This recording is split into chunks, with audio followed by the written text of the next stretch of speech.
ko si Sisa, isang simpleng may bahay. Palagi akong minamaltrato ng aking asawa, ngunit wala akong magawa. Mahal ko siya, hindi ko siya kayang iwanan.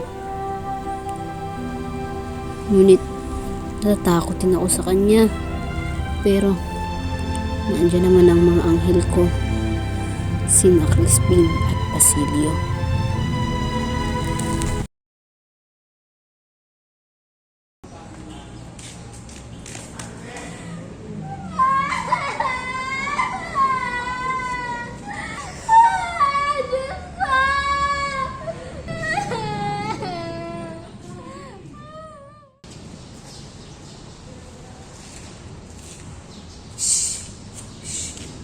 Basta tayo.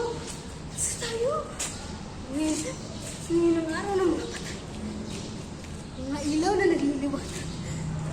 Mga bahay ng tao yun. Sumama kayo sa akin. Pagdasan natin.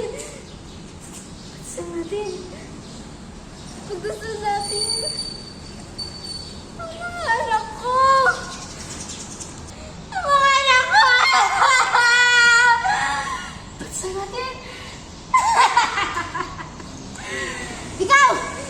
Ikaw! Nakikita mo ba ang ilaw sa kampanaryo? Si Basilio yun! Nagpapadaos na sa lubid!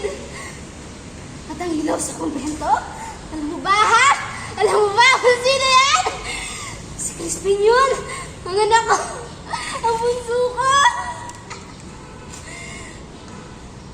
Ang bunso ko! Ang bunso ko!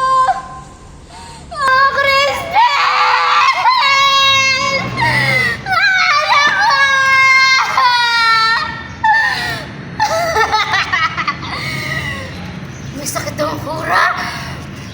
daw ang kura. Maraming unsang ginto. Unsang gintong nawawala. Ipagdasal natin ang kaluluwa ng kura. Tinahan ko siya ng mapalaya at silsilada.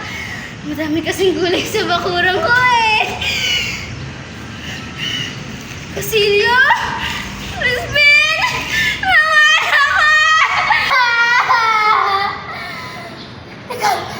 Nakita mo ba anak ka? Hindi. Basilio? Ikaw ba yan, anak? Hindi!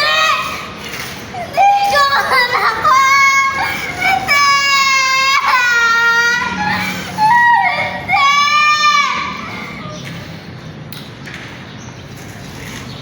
Managing magmaliw ang dati kong araw.